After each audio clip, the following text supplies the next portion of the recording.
Özellikle bu yıl Mevlid etkinliğimizde tema olarak Peygamber Aleyhisselatü Vesselam'ın anlama ve sünnetini yaşama temasını seçtik.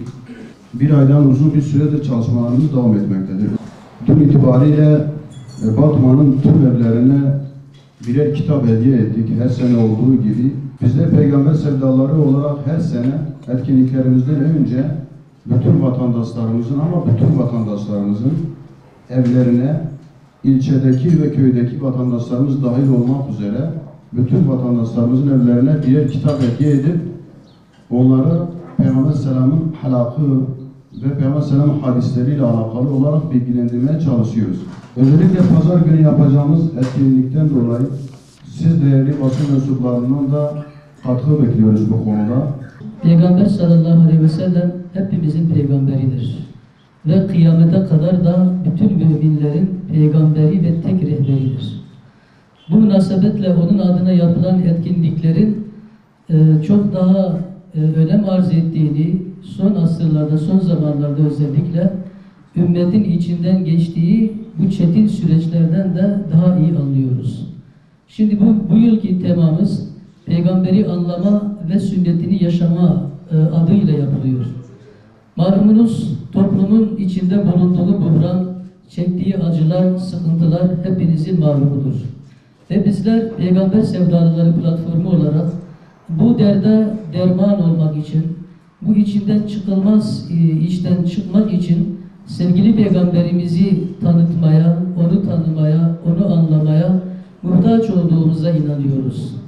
Ve özellikle İslam ümmetinin şu anda içinde bulunduğu bu halden kurtuluş reçetesinin sevgili Peygamberimizin hayatı, onun sünneti ve ahlakının olduğuna da inanıyoruz. Pazar günü, yani 15 Nisan'da pazar günü Mevlid etkinlik alanında saat 13.30'da başlayacak olan program için binlerce kardeşimiz seferber oldu. Gecesini gündüzüne katarak Peygamberimizi anlatma seferberliğine girmiş bulunmaktadırlar. Ve halen bu çalışmalar devam ediyor. Şimdi biz inanıyoruz ki sevgili Peygamberimiz Aleyhisselatü Vesselam toplumumuzun kardeşliğine, onun kaynaşmasına, onun aralarındaki muhabbetine, dayanışmasına çok ciddi katkı sunduğuna inanıyoruz. Bu programların getirisi biz toplum içerisindeki şu anda burada oluşumuz da bunun bir örneğidir. Kaynaşmaya vesile olduğunu, insanlarımızın Peygamberimizi anlamaya muhtaç olduğunu, biz onu anlamadan, onu yaşamadan sıkıntılarımızın bitmeyeceğine inanıyoruz.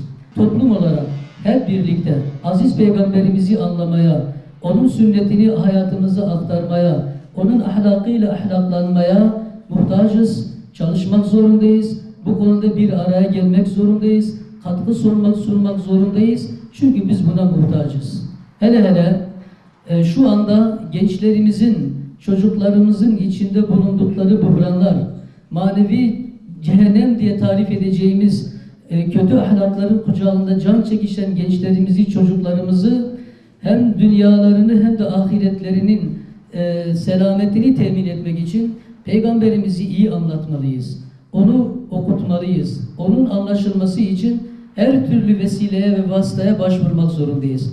Bu konuda özellikle Peygamber Sevdaları platformunun ev gezerek dağıttığı şu Peygamberimiz sallallahu aleyhi ve sellem'den hadisler diye kitabı buna hizmet etmektedir. Ve bu amaca mebnidir. Madem Peygamberimize muhtacız ve onu anlamadan, onu yaşamadan huzur bulamayız, selamet bulamayız, emniyet bulamayız, o zaman her Müslümanın boynundaki borçtur Peygamberimizi tanıtmak, onu anlamaya çalışmak ve onu gündem yapmaya çalışmak. Biz de Peygamber Sevdaları platformu olarak bu ihtiyaca binaen ve her gün, evet her yıl bu etkinlikler toplum nezdinde daha çok ihtiyaca haiz oluyor. Her geçen gün Peygamberimizi anlamaya daha çok muhtaç oluyoruz.